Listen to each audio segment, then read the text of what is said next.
विकाराबाद ज़िले के मुख्तलिफ मकामात पर आज 21 मई की शाम तेज़ बारिश हुई। ज़िले के तांडुर टाउन में शाम 4:30 बजे से 5:30 बजे तक तेज़ रफ्तार बारिश के बायस आम जिंदगी दरहम बरहम हो गई। वहीं शदीद गर्मी से परेशान अवाम ने राहत की सांस ली। बादशाह कई घंटों तक तांडुर में मूसलाधार और तेज बारिश का सिलसिला जारी रहा।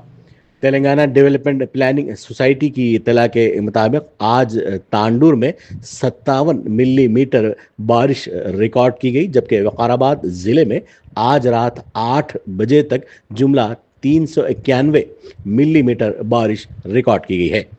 इस बारिश के बायस तांडुर की शांति नगर कॉलोनी तालाब का मंजर पेश कर रही थी, जबकि दीगर नशेबी इलाकों और सड़कों पर भी पानी का जखेरा देखा गया और कई नशेबी इलाकों में बारिश का पानी मकानात में दाखिल हो गया।